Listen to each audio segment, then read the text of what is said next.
comment Élisha, le prophète Élisée, est-il devenu prophète? Il a été l'élève d'un grand homme qui s'appelait Eliyahu Hanavi. Mais Eliyahu, ce sera le sujet d'un autre cours, a mal fini. Il a mal fini parce que l'Éternel l'a déchu de sa fonction prophétique.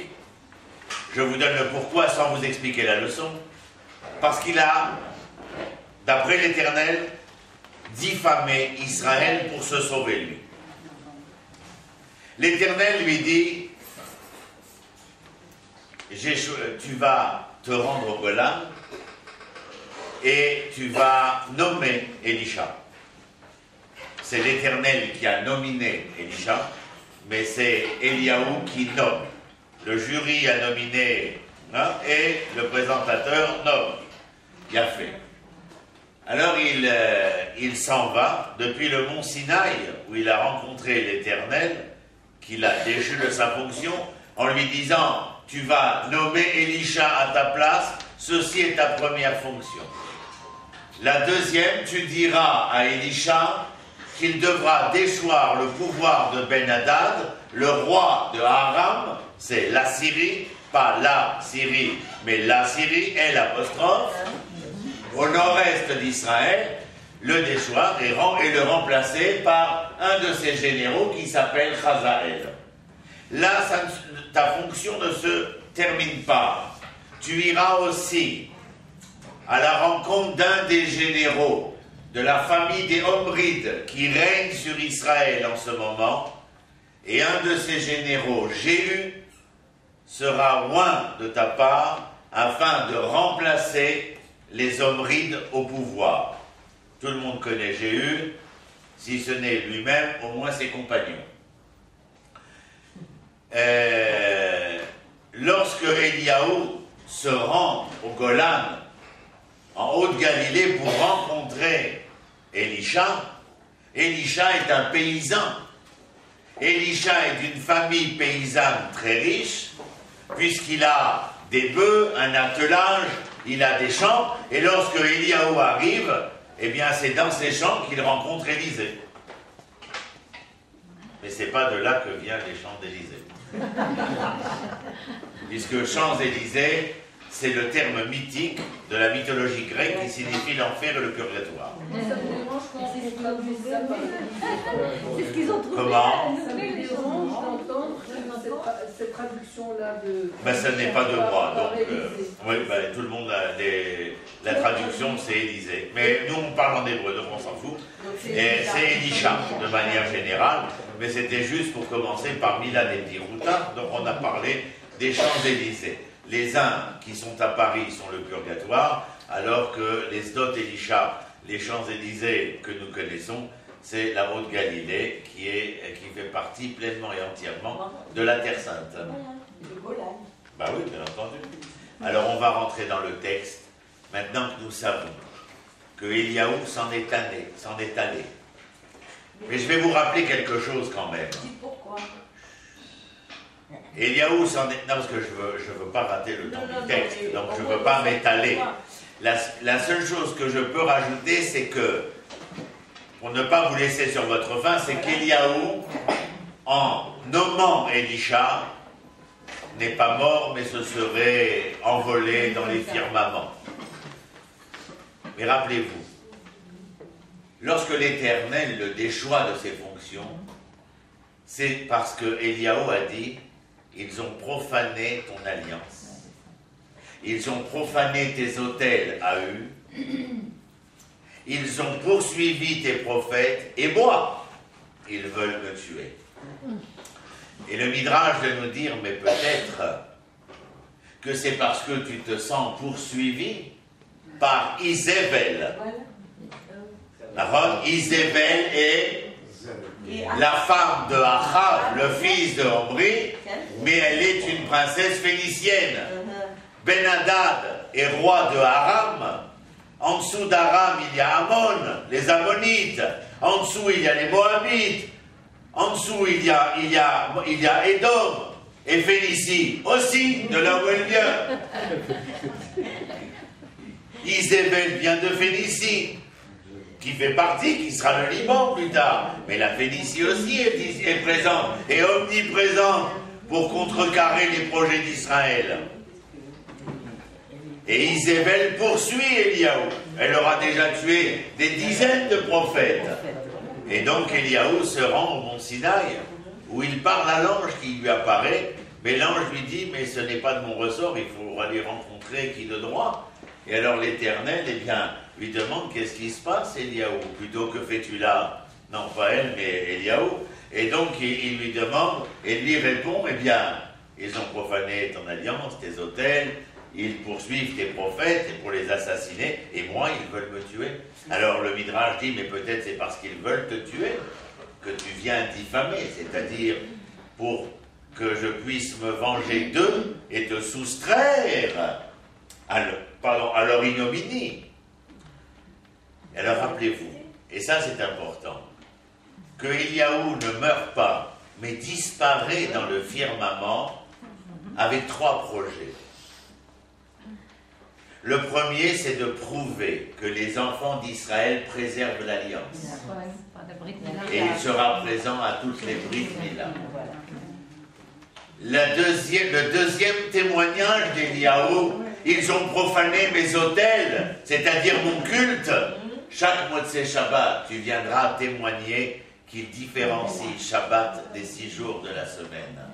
Et tu as dit qu'ils poursuivaient les prophètes pour les assassiner, et donc qu'ils ne croiraient pas dans l'espoir prophétique ou que le prophète transmet. Alors chaque seder de Pessah, tu seras présent pour voir mes enfants dire cette année à l'Achma'ania, avec le pain de pauvreté et de l'exil, les Shana, Abba, Be'al'a et Israël.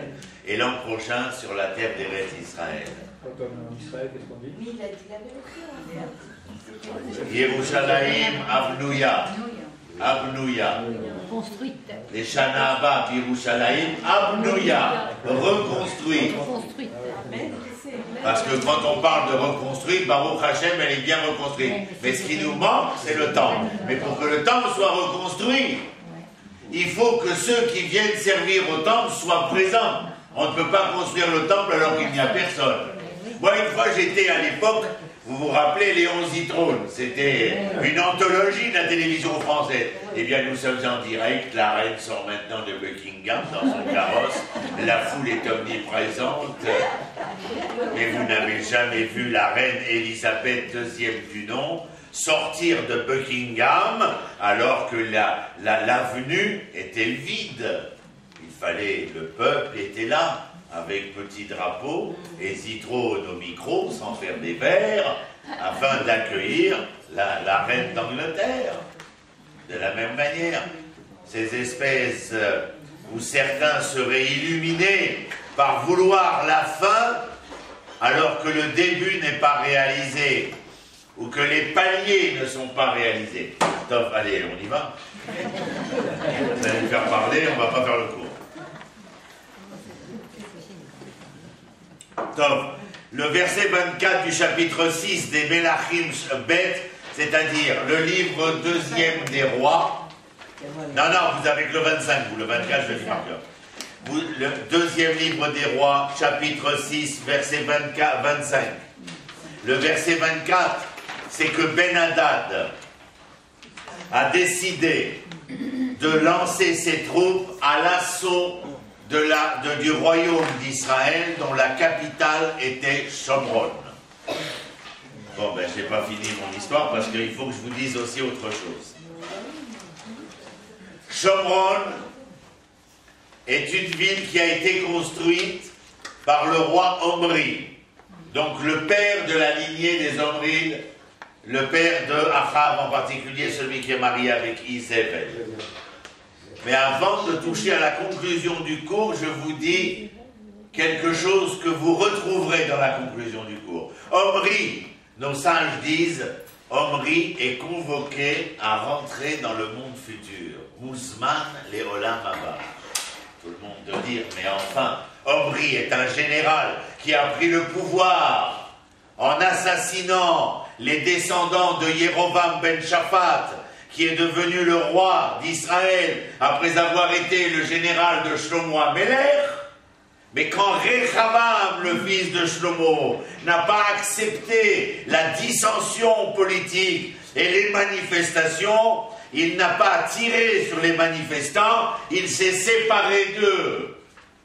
Et les 10 tribus du Nord ont rappelé Yerovam, général dissident, afin de reprendre le pouvoir à la tête des 10 tribus, quand Rechavam restait le roi de Judée, Yehuda, Binyamin, quelques Lévi'im, les Kohanim. Yerovam ben Shaphat mettra des barrières pour empêcher les Israéliens de traverser la frontière du royaume d'Israël, le royaume de Judée, et de se rendre au temple de Jérusalem pour les 3 fêtes de Aliyah Baregel. Les empêcher. Alors il instaure un culte à Dan et à Bethel, culte idolâtre, où au fur et à mesure de l'omniprésence de ces rois qui ne sont pas de la descendance de Juda, eh bien vont instaurer l'idolâtrie, le culte du Baal et de Astarté Zborel. Celle qui fera rentrer plus que quiconque ces cultes, ce sera Isabelle. En français, on l'appelle Isabelle. On l'a traduit par Jézabel, mais c'est Isabelle. Tout celui qui s'appelle Isabelle change de nom.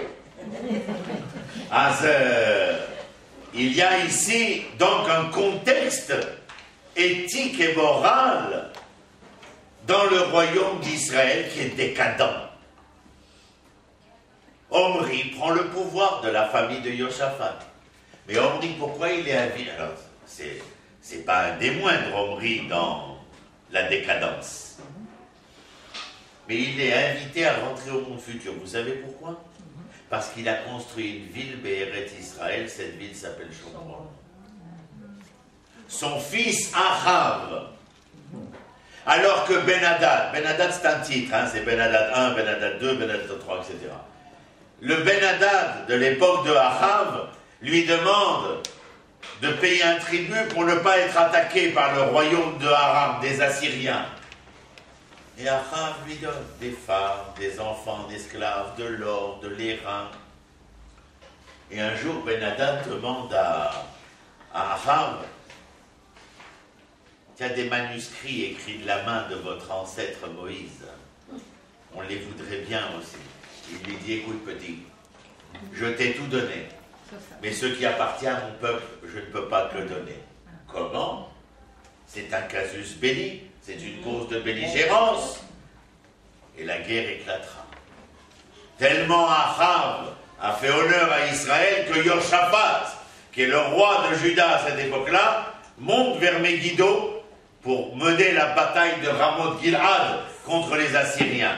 On déguise Achav pour ne pas qu'il soit reconnu, parce que si jamais le roi en venait à être touché mortellement et s'affaler sur son char, la guerre en était finie. Chlet alehem, comme on dit en anglais.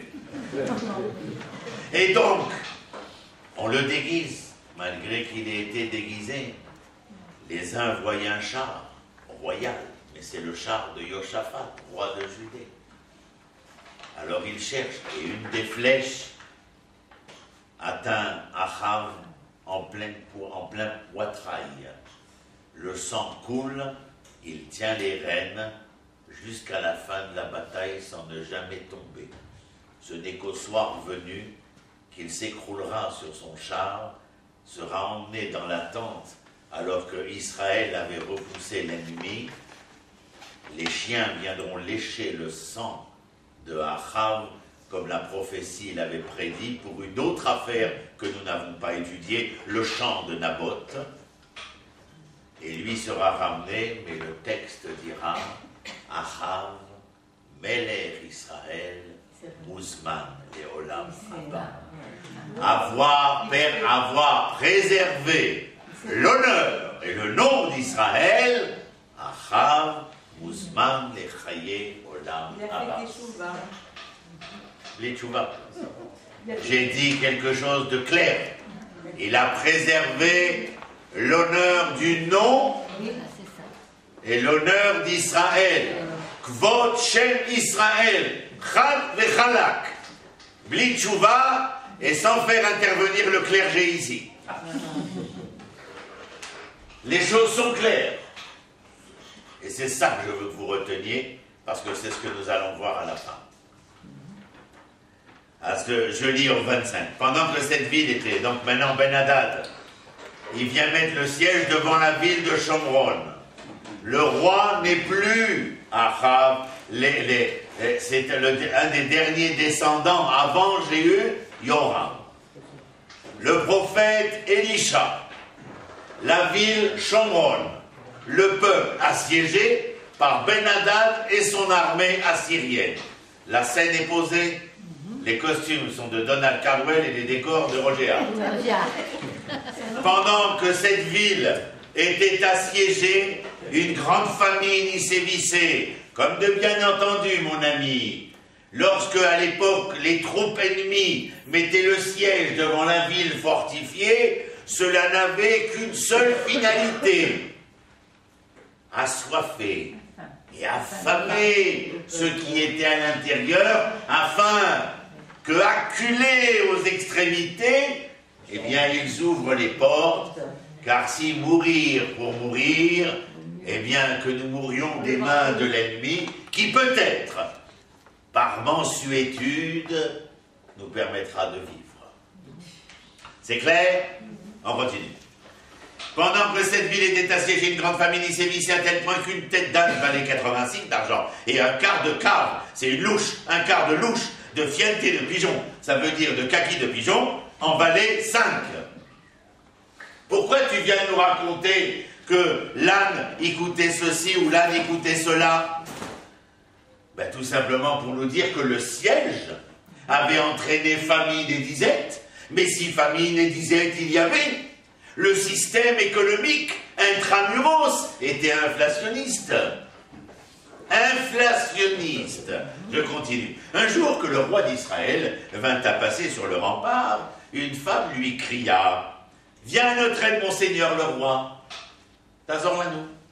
Melech, Malki, mon seigneur. Il lui répondit, je suis au 27, si l'Éternel ne te secourt pas, comment puis-je te secourir?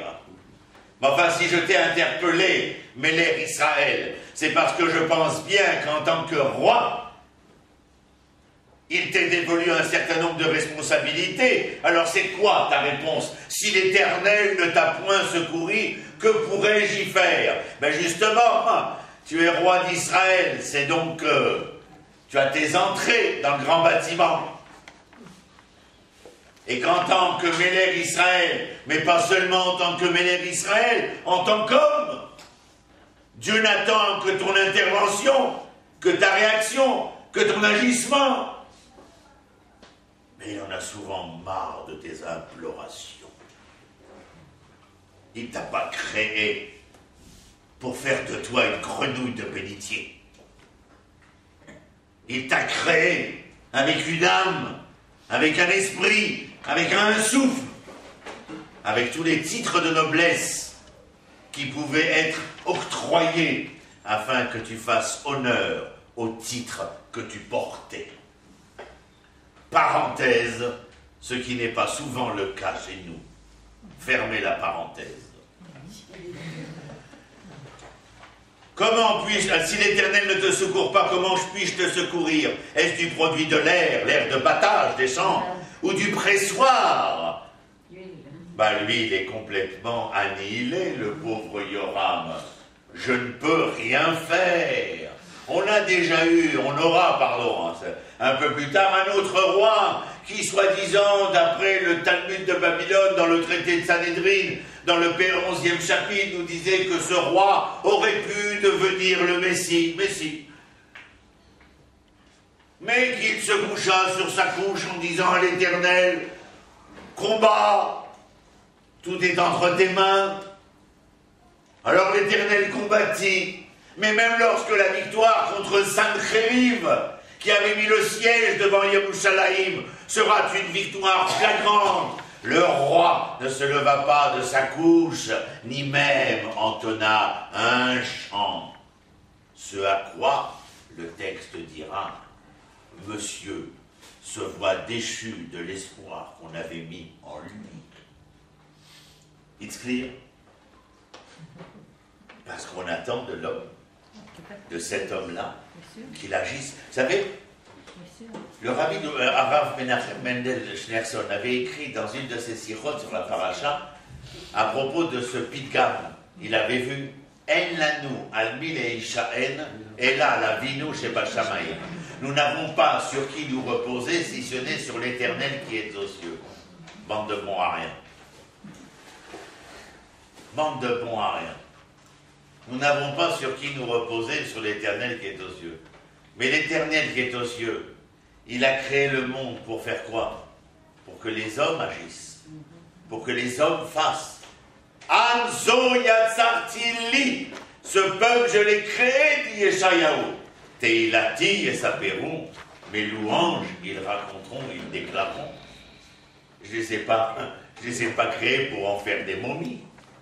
C'est ailleurs qu'on fait des momies, mais pas chez nous.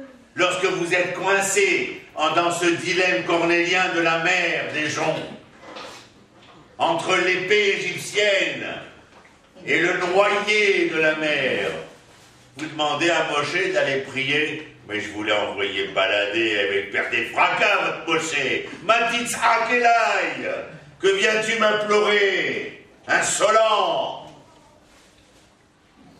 Daber el bnei Israël. Toi, tu restes à côté de moi, Moshe. Tu regardes maintenant. Regardez. Faut qu'il bouge.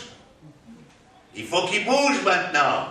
Ils vont rentrer dans la mer, ils vont rentrer dans l'eau. Eh bien, c'est pas trop tôt qu'ils se mouillent.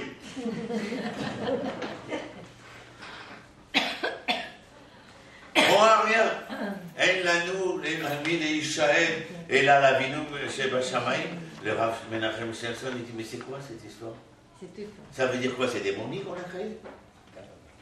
Alors que l'Éternel n'attend de l'homme, du peuple, mais bien entendu de l'homme, que l'agissement, la réaction. Il répond à cette femme qui crie. Qu'est-ce qui a marqué dans le texte? Vous avez vu comment ils ont traduit? Ils ont traduit qu'elle a crié. Chez Yitzoraiket.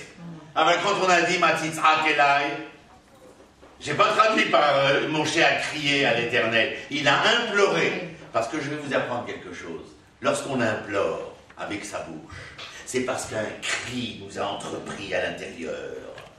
L'imploration n'est que la conséquence verbale du cri intérieur. C'est clair? On continue.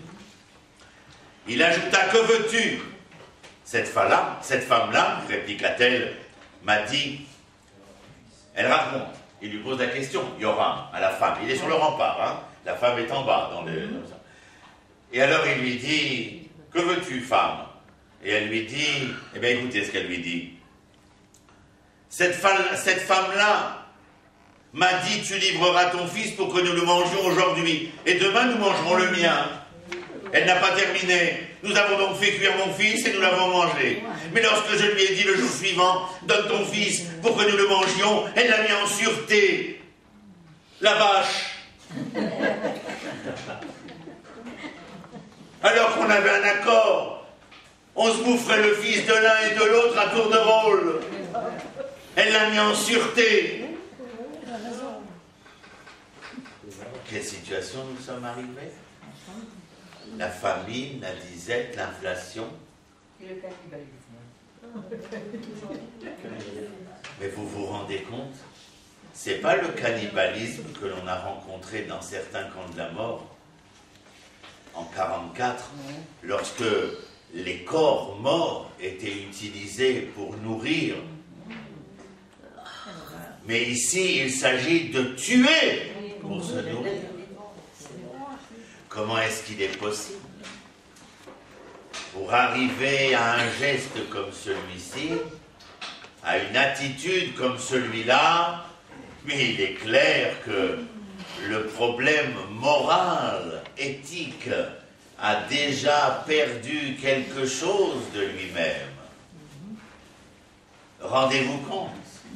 Famine, disette, inflation, oui, mais qui plus est, cette attitude qui fait que on n'a plus cette, comment dis-je d'habitude, on n'a plus ce reflet divin sur le visage humain. Et ne plus avoir le reflet divin sur le visage humain, c'est faire de nous la bête qui se cache dans la belle que nous sommes. Est-ce clair? Nous continuons. En entendant les paroles de cette femme, le roi déchira ses vêtements. On déchire son vêtement parce que c'est un deuil. Parce que le deuil, c'est déchirer le vêtement. Dans le deuil, c'est montrer la déchirure intérieure à travers le vêtement déchiré. Et il continue sur les remparts, et le peuple vit alors qu'un cilice couvrait son corps sous les vêtements. Le cilice, c'est cette espèce de toile de deuil qu'on portait à l'époque. C'est tout, je veux dire, il est intéressant ce roi dans sa non-action. Il est complètement désespéré, démuni. Il est déprimé pour réagir de cette manière-là. Lorsque cette femme crie, implore, j'imagine que des milliers d'hommes et de femmes entendent cette discussion-là et voient et entendent les gestes et le propos du roi. En tant que roi, je vais te dire la vérité.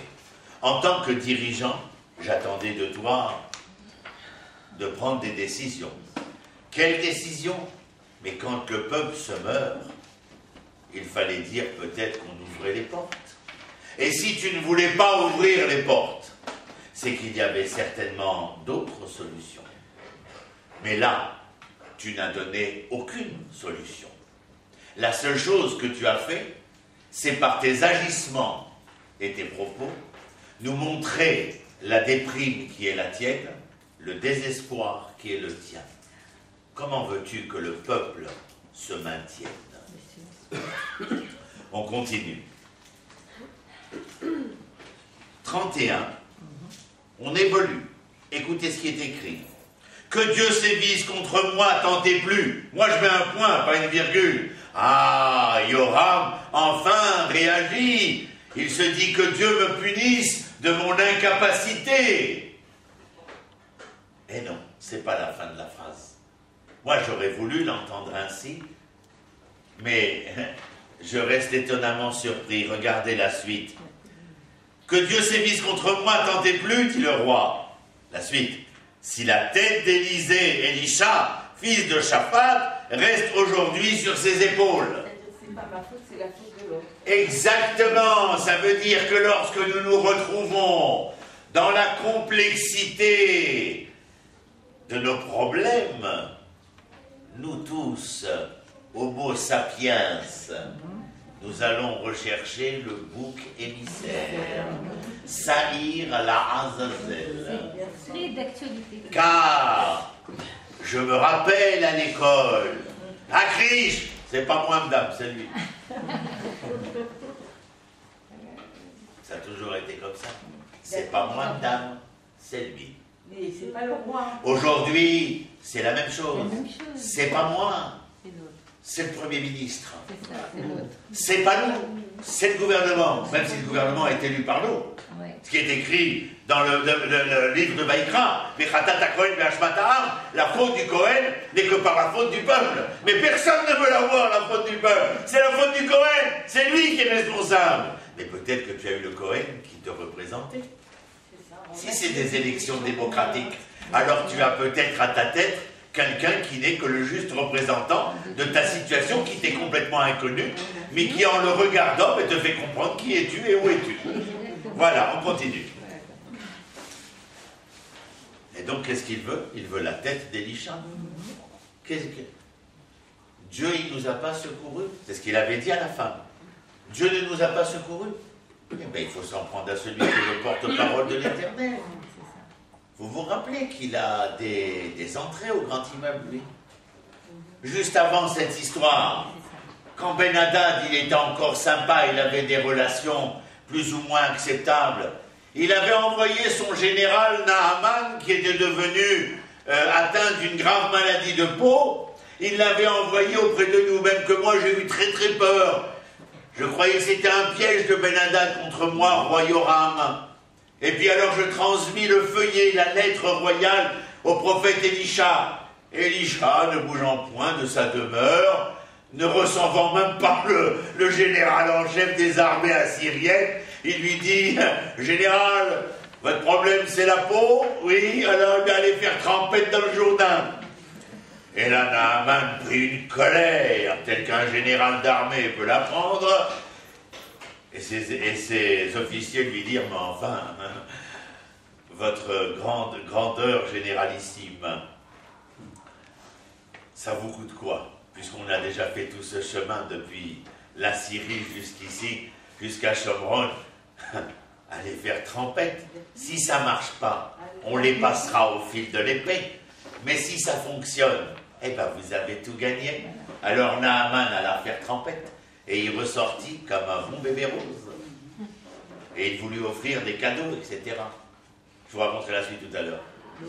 Mais, donc on sait que Élisha a des pouvoirs, car vous pensez bien que le Naaman s'est empressé d'aller raconter à Ben-Hadad que chez les Juifs, les Israéliens, pardon, ils n'existent pas les Juifs à cette époque-là, chez les Israéliens, eh bien il y a un prophète, enfin un homme de Dieu, non de Dieu. Il est capable. Alors on continue. Or Élisha, entouré des anciens, était assis dans sa demeure. Les anciens avaient bien compris que la solution ne viendrait pas du roi. La solution ne serait pas géopolitique. L'économie est au plus bas. Les humains sont au plus grand des désespoirs. On mange les chevaux, on mange les enfants. Les anciens se réunissent chez le prophète, chez le porte-parole de l'Éternel, car s'il doit y avoir une solution salvatrice, c'est Élisha qui la détient.